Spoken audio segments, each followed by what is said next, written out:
impressive offensive player. Here's Shepard. Shot clock at 7. Stolen by Caruso. He dribbled into traffic.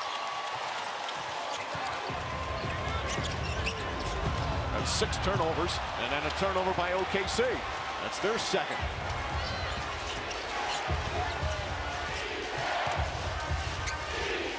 Mercado looking. Siakam's got the height advantage, but Wallace is tough. Backs in, turns, shoots. Wallace pushed him out just a little bit more than he wanted to shoot. Yeah, that gets him out of his comfort zone, but like I said, he has the advantage to raise up over the smaller defenders from OKC anytime he chooses. Williams gets in the paint, flips it up, wild shot. And yet another foul as we go to Lisa. Yeah, Mike, the Pacers have just made it official, saying that Tyrese Halliburton has a right lower leg injury. He will not return.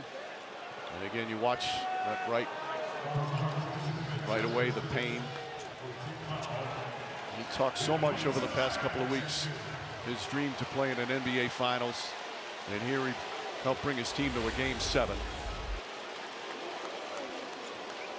Just excruciating to watch. We were courtside when Jason Tatum hurt his Achilles. We were doing that game. And obviously that situation was very, very different. But here in this moment, watching Tyrese, the air was taken out of the entire building. The building went silent for the first time in all the games that we've ever done here. You could tell that the Thunder fans felt awful. As we go back to Lisa. Yeah, Mike, just talking to Tyrese just about how his leg was doing. He said there was some soreness, some pain. Thought that they had been doing a great job treating him around the clock. But he said, honestly, he came through Game 6 much better than he thought, and thought he was definitely in a better space than he thought that he was going to be. Like you said, he knew that he was playing with the wrist, but he said it was just something he felt that he had to do, or else he would regret it for the rest of his life if he didn't give it a chance. Back to Lisa. Well, it meant so much to him to be out there with his team as Nembhard. Shot clock at 4. Pass inside, beautiful look, and Turner is fouled. Nembhard with an excellent dish. So they downsized completely, which means Jalen Williams is playing the 5, which means if Indiana is patient with the basketball, you should be able to find the mismatch. Jalen switches because you're trying to prevent the dribble drive, but eventually find the 5-man because they don't have the size at the rim. Really good execution. Turner misses the free throw. But one of the reasons why I think they went small like this is because Pascal is outside of the game. When Pascal leaves the game, they don't have the same type of advantage in the post with Obi. Yes, Miles Turner is a stretch 5.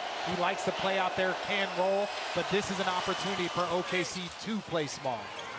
Toppin has been their 3rd leading scorer in these finals. They have 8 players averaging double figures.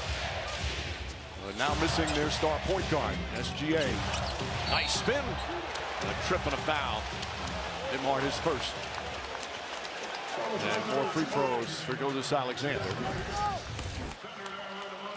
Shai Gilgeous-Alexander, middle of the floor. You see the arm hook by Nembhard. And Shai, just a brilliant offensive player. But I got to say this about this young kid, Nembhard. His defense, his willingness at times to go 90 feet, to play 48 feet, to absorb this MVP nightly, and to continue to compete. It has been special to watch that young man, as it has been special to watch SGA. What a head-to-head matchup.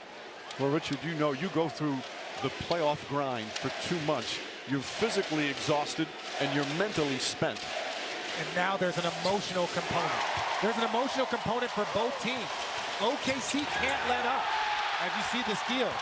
Wallace does it again. Wiggins has the ball. Picks it out. Jalen Williams. And the Thunder will reset. SGA pulls back, 3-pointer. They are 2 of 8 from 3-point range. But to finish my point, OKC, now with him out, they can't let up. So there's an emotional component that they have to stay composed and not think that this game will be any easier. Toppin can't get the 3. Turner, good offensive rebound. Nesmith lines it up. That's good. 6th 3-pointer for Indiana. They've tied it again. But Wallace, the guy having to deal with Turner because, again, downsized. Lou Dort Spencer with the three, ball knocked loose, so it'll be Toppin. Stolen by Wallace. That's his third steal already.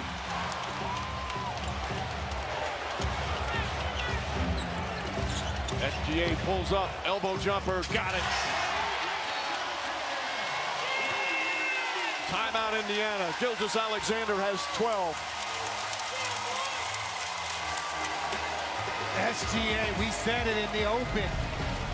You want your MVP to play like it. Right now, his team's got a 2-point lead with 7 to go in the half.